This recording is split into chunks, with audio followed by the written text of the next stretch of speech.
धृतराष्ट्र के 2 विवाह हुए। देखिए ये भी कथा आज पहली बार सुन रहे हो। धृतराष्ट्र की एक पत्नी को सब जानते हैं, गांधारी को।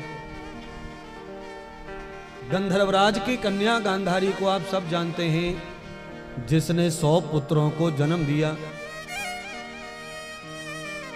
महाराज वैश्य की पुत्री वैश्या के साथ भी धृतराष्ट्र का पुनः दूसरा विवाह हुआ, जिनके गर्भ से 1 पुत्र हुआ, इसलिए धृतराष्ट्र के 101 पुत्र माने जाते हैं।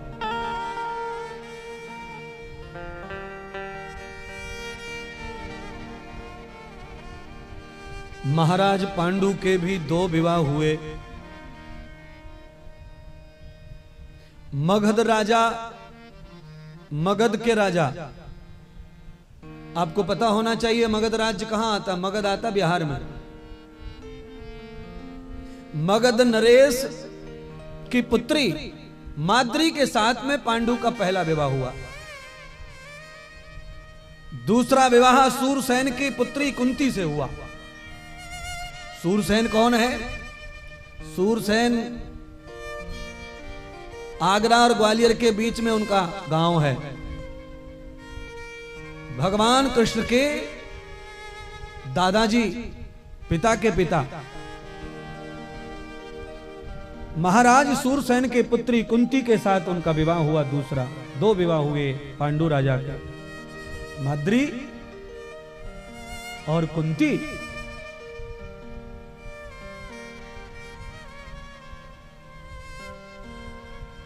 पांडु महाराज के कुंती के गर्भ से या माद्री के गर्भ से कोई पुत्र संतान नहीं हुई बहुत दिनों तक।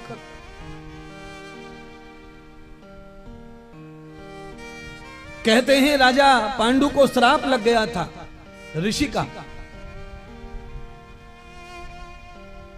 कि तुमने अगर अपनी पत्नियों से पुत्र पैदा किया तो तुम्हारी मृत्यु हो जाएगी।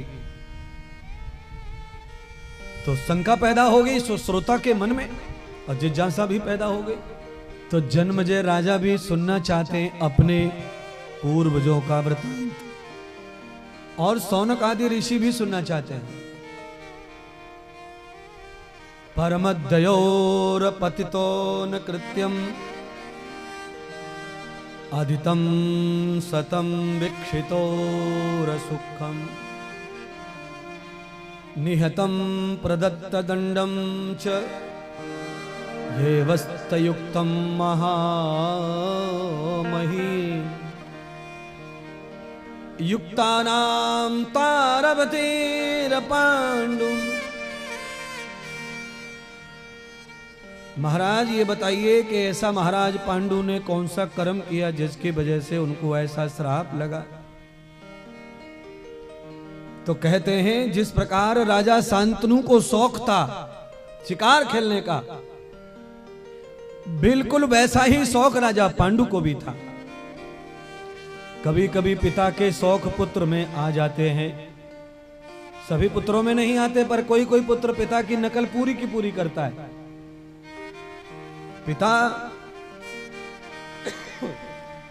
पिता अगर दारूड़ा है, शराबी है, तो वो लक्षण कभी कभी पुत्र भी धारण कर लेता है। तो महाराज शांतनु के पुत्र पांडु में ये शिकार खेलने वाली आदत जो है आ चुकी थी। तो आज महाराज पांडु घोड़े पर चल करके शिकार खेलने के लिए जंगल में गए हुए हैं बहनों भाइयों। और कहते हैं बियाबाल जंगल में एक महर्षि, एक सन्यासी, एक तपस्वी अपनी पत्नी के साथ में सहवास कर रहे थे, और उन्होंने हिरण का रूप धारण कर रखा था, जिससे समाज में यह प्रतीत ना हो, किसी को मालूम ना पड़े कि ऋषि भी भोग करते, स्त्री के साथ में संबंध रखते। तो जैसे ही पांडु ने उस हिरण रूपी ऋषि को देखा तो बाण चला दिया, और जैसे ही बाण लगा तो हिरण के प्राण निकल गए। और जब हिरण के प्राण निकले तो निकलते निकलते हिरण के जब प्राण निकले तो वो राजा के ऋषि के रूप में परिवर्तित हुआ। मरते मरते उसने रूप धारण कर लिया ऋषि का, और उसी समय पांडु को श्राप दे दिया कि आज तुमने मुझे अपनी पत्नी के साथ सहवास करते हुए मार डाला है, मेरी पत्नी को मुझे सुख से वंचित कर दिया। इसलिए हे राजा, मैं तुम्हें हिरण के रूप में ऋषि श्राप देता हूं कि तुम अपनी पत्नियों को कभी छूने की भी कोशिश करेंगे, उसी दिन तुम्हारी मृत्यु हो जाएगी, तुम मर जाओ। मुझे लगता है ये कथा भी आपके लिए बिल्कुल प्योर नहीं है, आपको ये मालूम नहीं होगा शायद।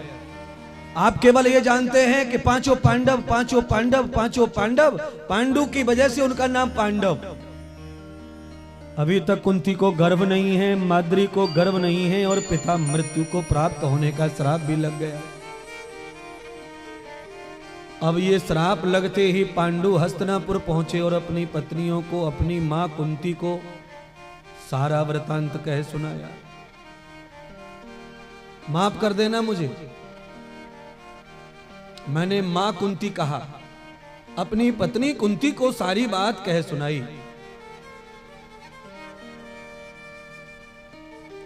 और वैसे यह है कि पत्नी मां का रूप भी होती है पति के लिए,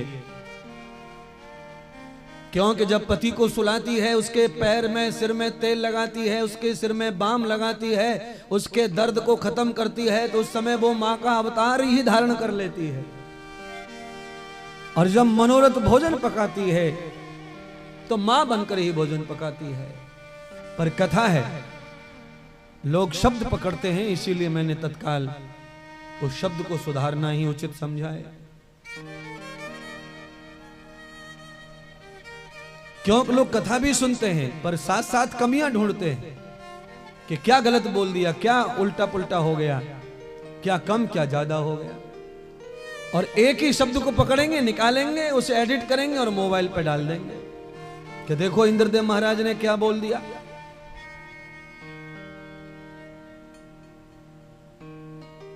इसलिए जितना जल्दी अपनी वाणी का सुधार हो जाए उतना ही अमृत है, उतना ही ज्यादा बेस्ट और श्रेष्ठ होता है।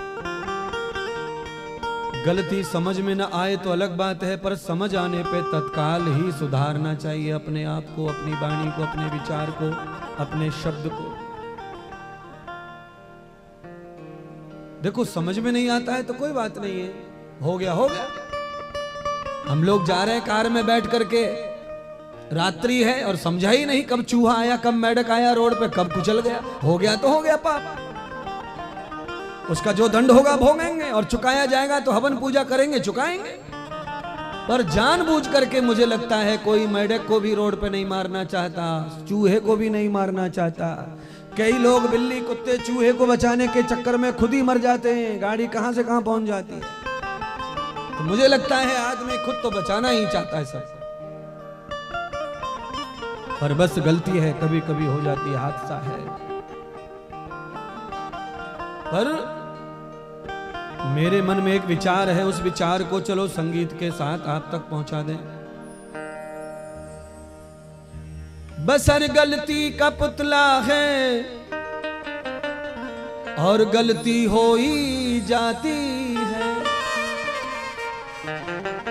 जो गलती करके पछताए उसे इंसान कहते हैं, पराया दर्द अपनाए उसे भगवान कहते हैं।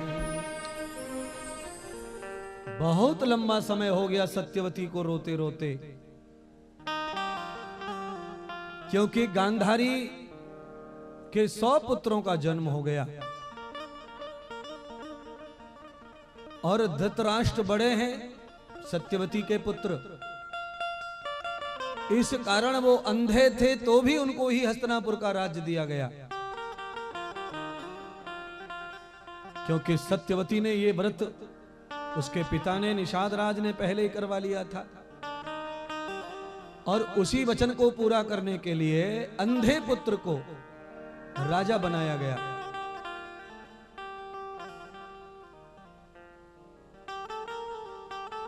एक 101 पुत्र हैं गांधारी के, और उनकी दूसरी पत्नी पांडु के पुत्र हो नहीं सकते, क्योंकि पांडु को श्राप दे दिया उस मृग ऋषि ने पांडु पत्नी को छुएंगे तो पांडु मर जाएंगे।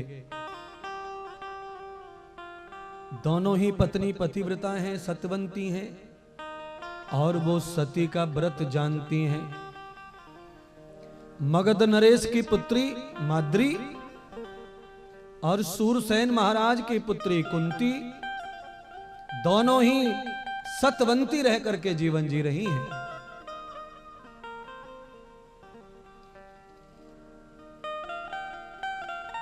महाराज पांडु ने निश्चय किया कि जब ये सब कुछ संभव ही नहीं है तो राज्य में रहकर क्या करेंगे। तो महाराज पांडु जो है राज्य त्याग कर वन में रहने के लिए अपनी मां से कह रहे हैं, मां मैं तुझे पुत्र दे नहीं सकता और मैं दोनों माद्री और कुंती को स्पर्श नहीं कर सकता, इसलिए मुझे आज्ञा दे दो कि मैं वनवास करूं। महाराज पांडु को जब सत्यवती ने वन जाने की आज्ञा दे दी तो दोनों पत्नियां भी रोने लगी। माद्री और कुंती ने कहा, माता श्री, हम घर में रहकर जिस प्रकार से सती का व्रत कर रही हैं वैसे ही हम व्रत लेकर के ही जा रही हैं कि हम आपके पुत्र को पतिव्रता नारी के रूप में, सत्यवती के रूप में ही धारण करेंगी और आपके पुत्र को हमारी तरफ से कभी हानि नहीं पहुंचेगी, पर हमें भी पति के साथ ही बन जाना है, उनके साथ ही रहना है। माद्री और कुंती को लेकर के पांडु राजा वनवास के लिए चल पड़े। यह कथा भी आपके जीवन में पहली बार कानों में पड़ेगी महाराज। पांडवों का जन्म किस तरह हो रहा है, अद्भुत लीला है पांडवों के जन्म की। और देखिए, मैंने भी ये कथा पहले नहीं गाई है, आज आपका भाग्य है कि अद्भुत कथा मेरे दिमाग में, आत्मा में परमात्मा ने भेजी है और ये कथा प्रकट हो गई देवी भागवत की, ऐसा समझो।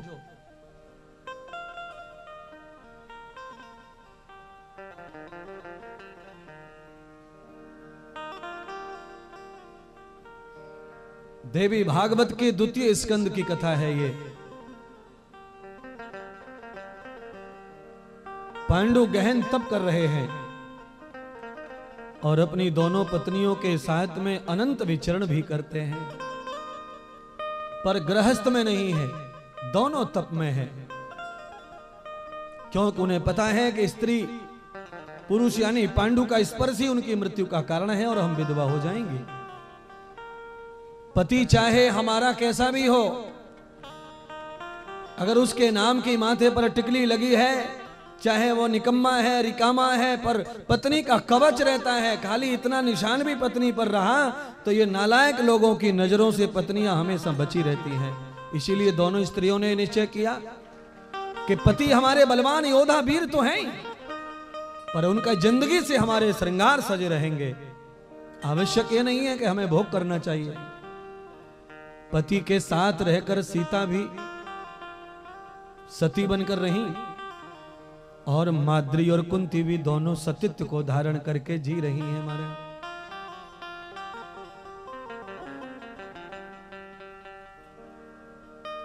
आजकल की माताओं में ये लक्षण नहीं दिखाई पड़ते। भगवान करे हे जगदम्बा अष्टभुजाधारी, हमारी माता बहनों में लक्षण डाल दो और हमारे पुरुषों में भी ये लक्षण डाल दो कि गृहस्थ में रहकर, साथ में रहकर संयमी जीवन जीने की ताकत दे दो, बल दे दो। सदगुरु भगवान सूत जी ने शौनक ऋषि को बताया कि आज मांडवी, माफ कर दीजिए फिर से, माद्री और कुंती दोनों अपने पति पांडु के साथ में बेहद जंगल में तप में चली गई हैं महाराज। आज माता सत्यवती ने दोनों बहुओं को पुत्र के साथ में विदा कर दिया, जाओ तप करो। तदत्तान पुत्र युक्तानाम ये वे युक्त महाशखा।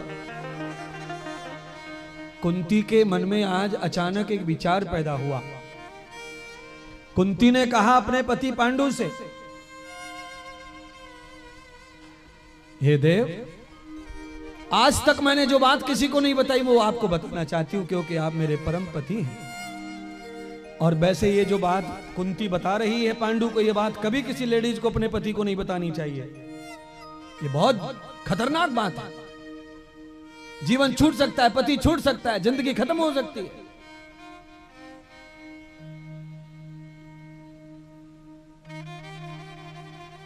कहा बोलो कुंती। तो आप जैसा चाहें वैसे रखें, पर यह बात मैं आपको बताऊंगी, क्योंकि आपके वंश की वृद्धि नहीं हो रही है, आपको मृग ऋषि का श्राप लग गया है। पर आपके वंश की वृद्धि तो हो सकती है। कुंती ने जब ये बात कही तो पांडु ने पूछा, कैसे हो सकती है मेरे बगैर? मैं तो तुम्हें छूऊंगा तो मर जाऊंगा। और सृष्टि का नियम तो यही है कि पति पत्नी के सम्मोहन से ही बालक आएगा, और मैंने छुआ मैं मरूंगा। तो कुंती समझाने लगी, नहीं, आपकी जरूरत ही नहीं पड़ेगी, आप केवल मेरे पति भगवान ऐसे बैठे रहो, आपकी आंखों के सामने सब लीला हो सकती है।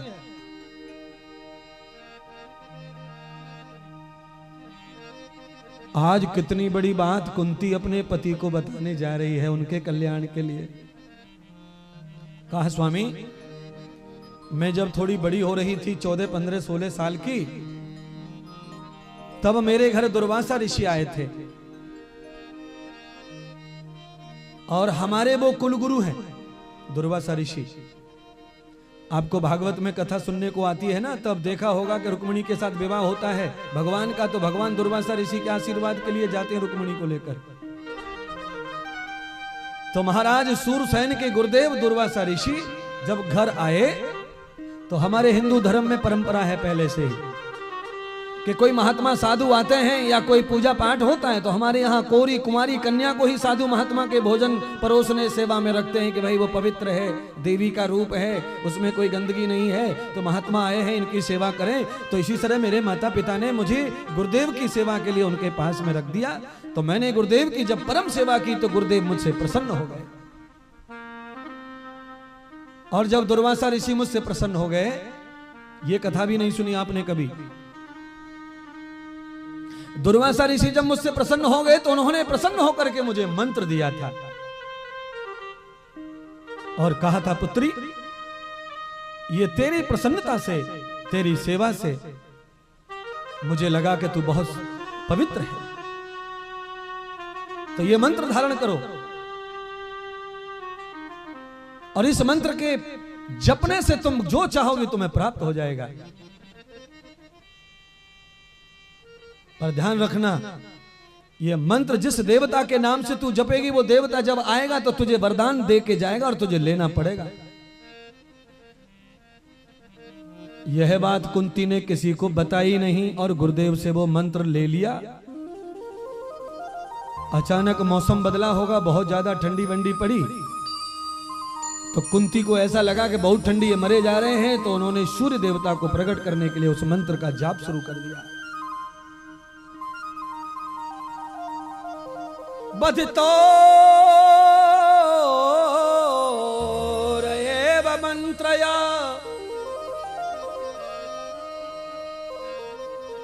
प्रपन्नम धारणम कंठै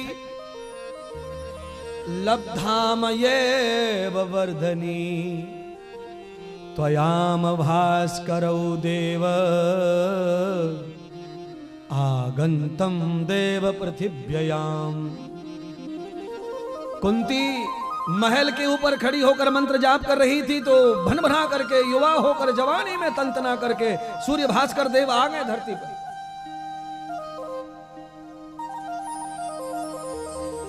और सूर्य देवता जब प्रकट हो गए तो कुंती के शरीर में भी गर्मी पैदा हो गई महाराज। है वो तो कुछ कहने की बात ही नहीं है।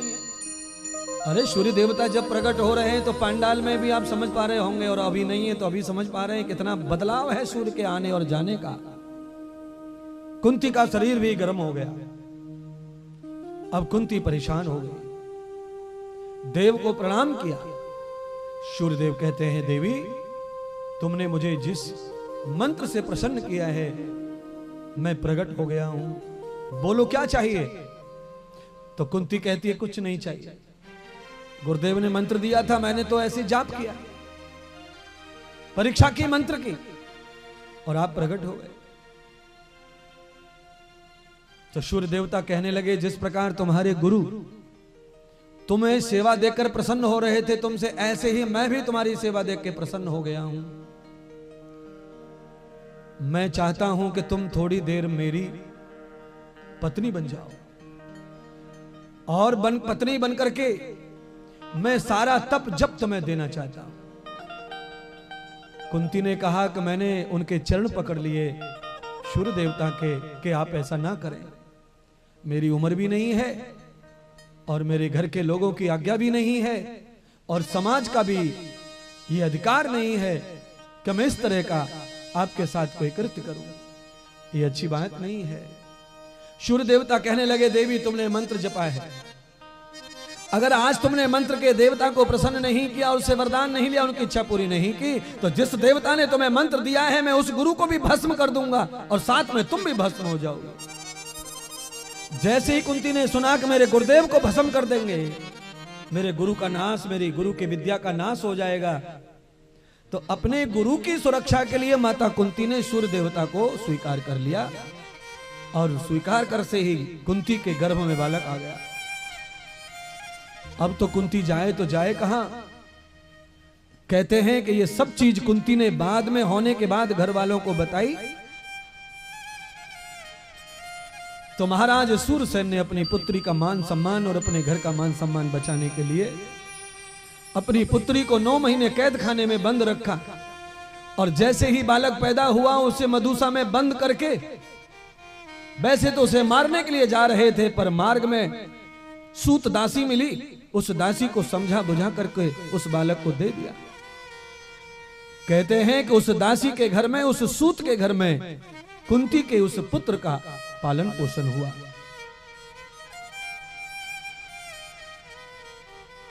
पांडु ने जब ये पूरा वृतांत सुना, तब कुंती ने कहा कि आप नाराज न होना, सूर्य देवता ने मुझे स्पर्श भी नहीं किया था।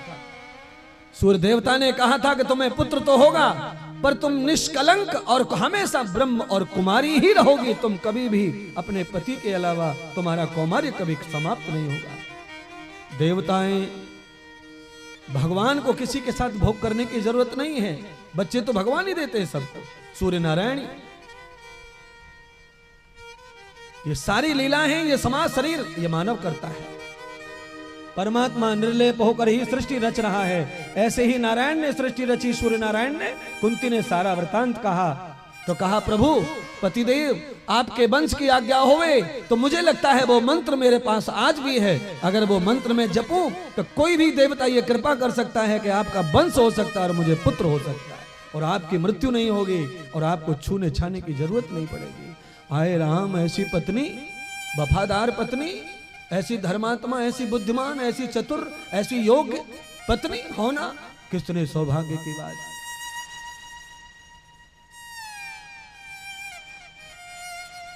कुंती ने पति की आज्ञा पाकर उस मंत्र का जाप किया। उस मंत्र के जाप के समय कुंती ने स्थापना कर दी हृदय में धर्म के। कहते हैं जब धर्म की स्थापना करके मंत्र को जपा तो धर्म देवता कुंती के सामने प्रकट हो गए। धर्म देवता के 2 पुत्र और भी हैं, नर नारायण। भगवान विष्णु ने भी धर्म के यहां अवतार लिया हुआ है। वही धर्म देवता आए हैं कुंती के जाप से प्रसन्न होकर।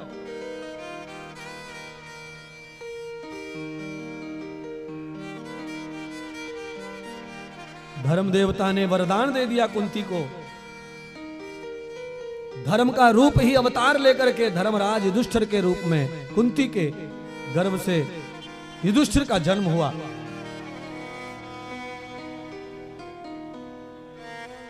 कुंती ने कुछ सालों के बाद में दोबारा उस मंत्र का प्रयोग किया तो वायु देवता को बुलाया। वायु देवता ने अपनी कृपा करके भीम को जन्म दिया। भीम वायु पुत्र है, युधिष्ठिर धर्म पुत्र है। कुछ वर्षों के बाद कुंती ने उस मंत्र का फिर प्रयोग किया तो देवताओं के राजा इंद्र को आह्वान किया तो इंद्र प्रकट होकर के अर्जुन को अवतार देकर के चले गए। अर्थात कुंती ने 3 पुत्रों को जन्म दिया। आप में से आधे लोगों को भी मालूम नहीं होगा 5 पांडवों के बारे में।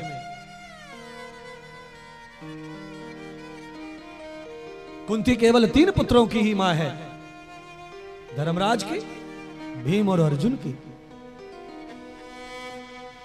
आपको पता होना चाहिए दोनों पत्नियों में कितना आपस में मेल है कि दोनों साथ रहती हैं और दोनों पति को ही चाहती हैं। कुंती और माद्री दोनों में कभी विचार का कोई झगड़ा नहीं था, क्योंकि दोनों ही सती, दोनों ही पतिव्रता। झगड़ा किस बात का है? लंबा समय बीत गया।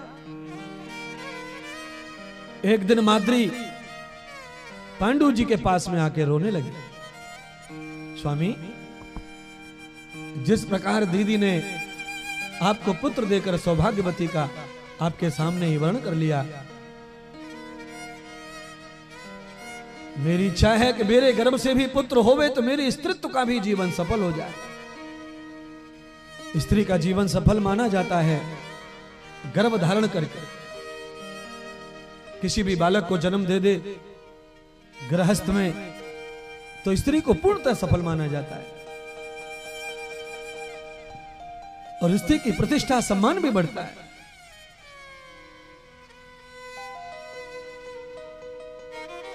माद्री रोने लगी। पांडु ने कहा, देवी रो मत, कुंती को तो वरदान प्राप्त था इसलिए सब हो गया, तुम्हें तो नहीं है ना, तुम्हें पुत्र कहां से आएगा?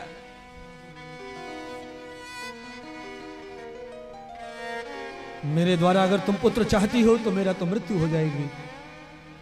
मुझे तो मृग ऋषि का श्राप है, उसी की वजह से तो तुम इस तरह रह रही हो। तविदिताम विधियुक्ताम देवम न देव श्रुति भव। कुंती ने देखा कि माद्री रो रही है,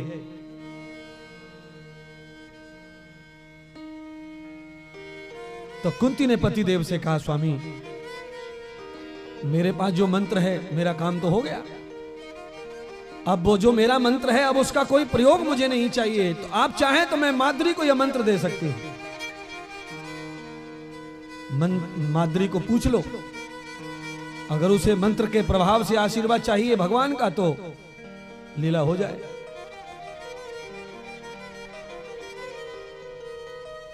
माद्री को पांडु ने पूछा, देवी कुंती के पास में जो मंत्र है, जिस मंत्र से कुंती पुत्रवती हो गई,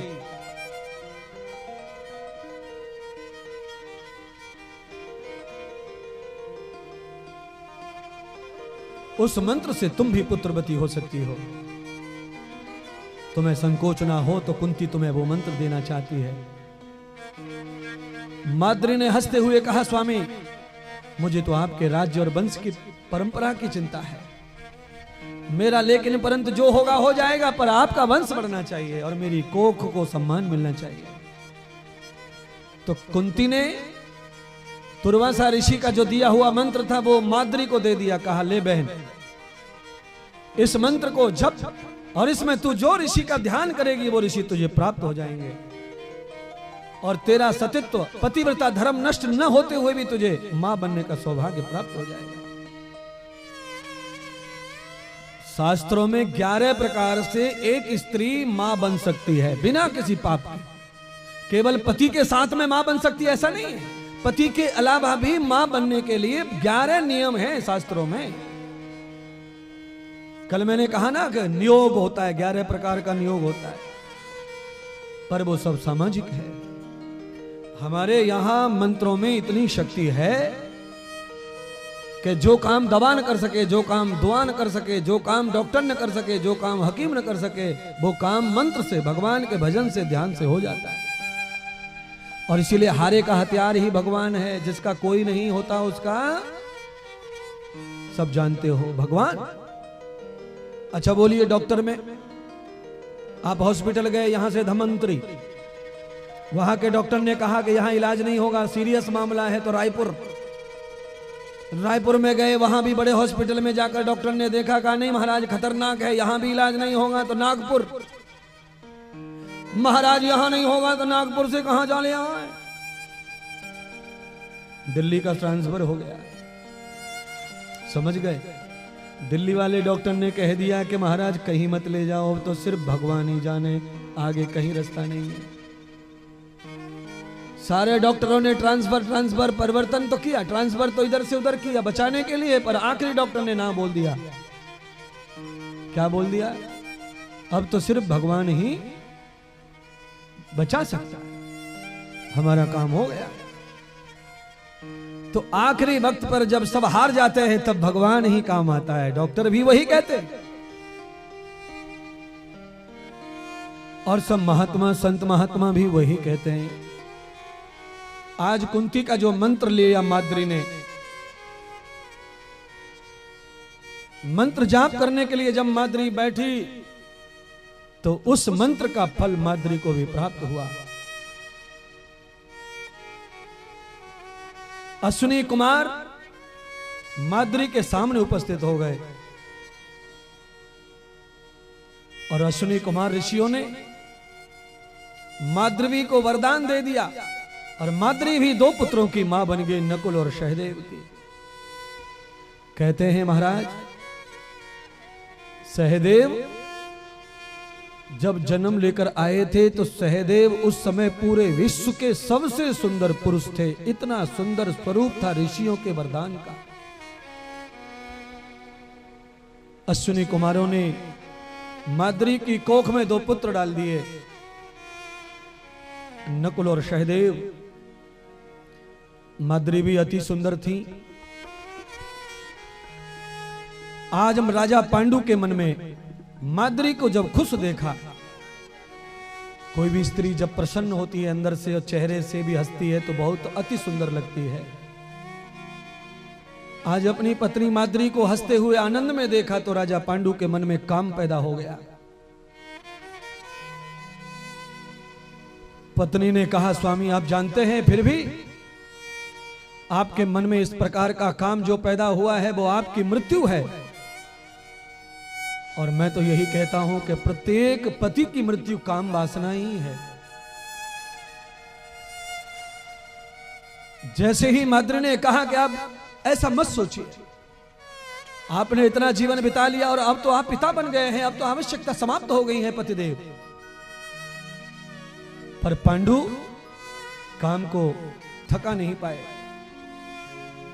और जब काम को थका नहीं पाए तो पांडु ने मांडवी को पकड़ लिया। माद्री चिल्ला रही है कि अपराध मत करो, आपका शरीर नष्ट हो जाएगा। आप ऋषि के श्राप को जानते हुए भी माद्री को जैसे बाहों में भरा तो भरते ही ऋषि का श्राप प्रकट हो गया और महाराज पांडु की मृत्यु हो गई। महाराज पांडु की जब मृत्यु हो गई तो माद्री चीख चीख के रोने लगी। स्वामी आपने ये क्या किया, ये गलती क्यों कर दी? जब आपको पुत्र चाहिए था तब तो संयम सदाचार में बने रहे और आप जब आज पिता बन गए सारे काम सिद्ध हो गए और आपने इस तरह का। माद्री ने सोचा कि ये जो मेरा शरीर है यही मेरे पति को निगल गया।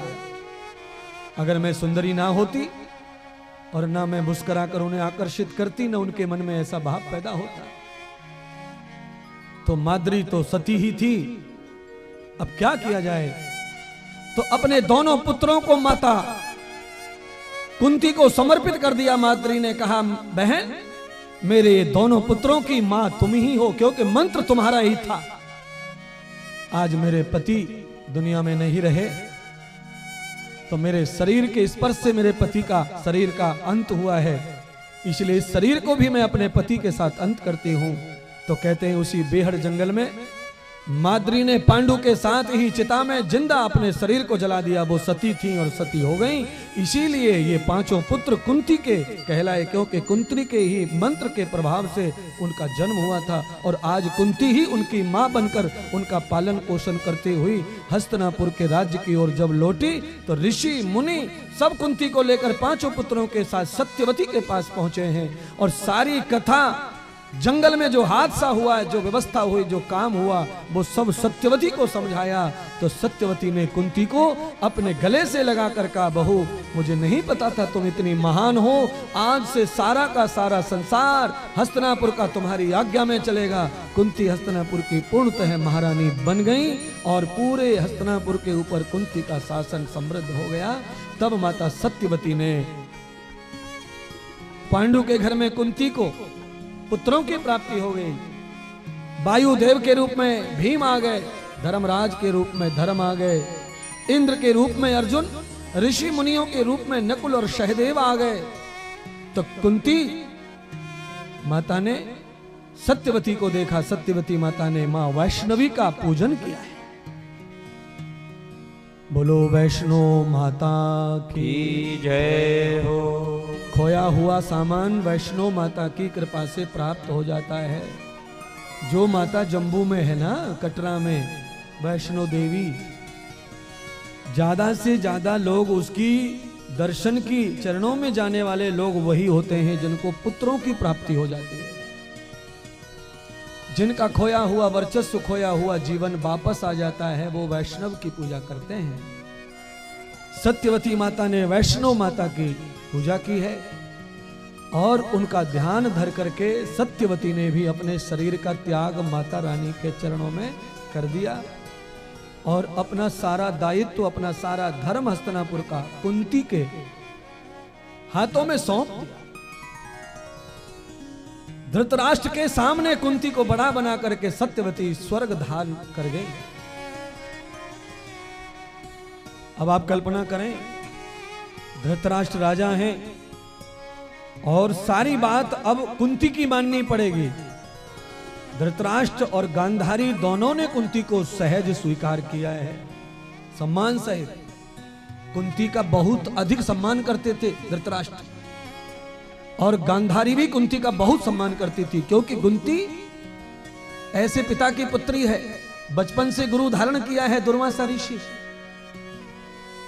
उसके कार्यकलाप, उसकी सोच इतनी महान थी पहले से ही कि गांधार, नरेश की पुत्री गांधारी जब महारानी बनी धृतराष्ट्र के साथ, तो कुंती को तनक भी फील नहीं हुआ गलत। उन्हें कोई ईर्ष्या, कोई घृणा, कोई द्वेष नहीं था, और वो सारा राज्य छोड़कर अपने पति के साथ वन चली गई थी। ऐसी महान त्यागनी तपस्विनी जब पुत्रों को लेकर आई हैं और ऋषि मुनि साथ आए हैं, तो सारा का सारा बल शक्ति कुंती के हाथ में आया। कथा आगे भी पांडवों की बड़ी है। राजा जन्मेजय को व्यास जी ने बताया कि बाद में पांचों पांडवों का विवाह द्रौपदी के साथ हुआ। द्रौपदी के पांचों पुत्रों को द्रोणाचार्य के पुत्रों ने जब मार दिया, तो द्रौपदी निराश हो, महाभारत के युद्ध में ही सुभद्रा के पुत्र अभिमन्यु की मृत्यु हो गई और उन्हीं के गर्भ से एक महाप्रतापी राजा का जन्म हुआ जिसका नाम परीक्षित है।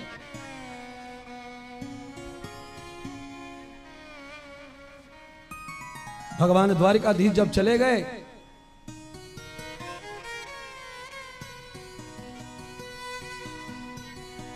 तो महाभारत के 36 वर्षों के बाद भगवान श्री कृष्ण ने एक भील के द्वारा अपने शरीर का अंत किया और बलराम जी ने अपने शरीर को स्वयं नष्ट किया था, समाधि में चले गए थे।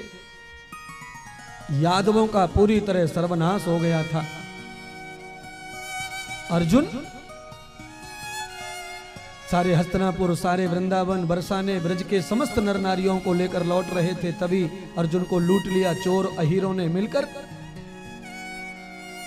उसके बाद अर्जुन जब आए हस्तिनापुर में, तब पांडवों को पता चला कि कृष्ण भगवान दुनिया छोड़ के चले गए, तो अब हम क्या करें। तो कहते हैं उस समय विदुर जी आए हैं। विदुर जी कुंती,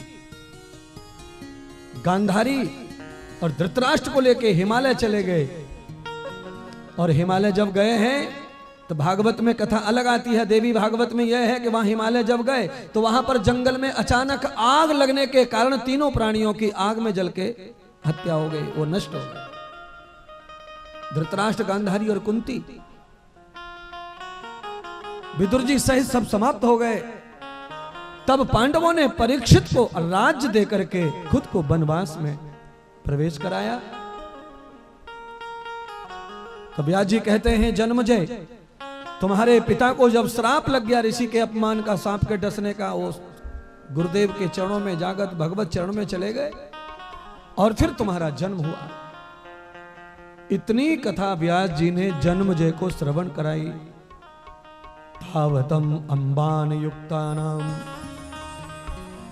हे जन्मजय, तुम बहुत सौभाग्यशाली हो कि आज अंबे भवानी की कृपा से ही हस्तिनापुर टिका है।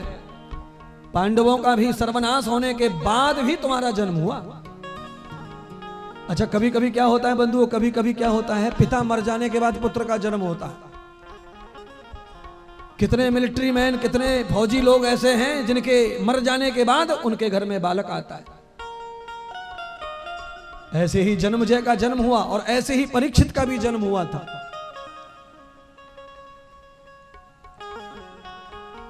देवी माता की कृपा है, वो जिनको पुजवाती है, जिनसे वो चरणामृत धुलवाती है, जिनसे वो आरती करवाती है, उस घर में सब भी मर जाएं तो भी उस घर का वंश नहीं डूबने देती है। इसलिए हम सब छत्तीसगढ़ वासियों को चाहिए कि भवानी के चरणों को पकड़ के बैठे रहो। कुछ भी हो जाएगा पर तुम्हारा वंश नहीं डूबेगा, तुम्हारे घर में चिराग जलते रहेंगे।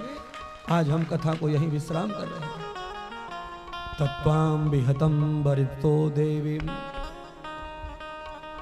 श्रीमद् देवी भागवत की कथा यही सिखाती है।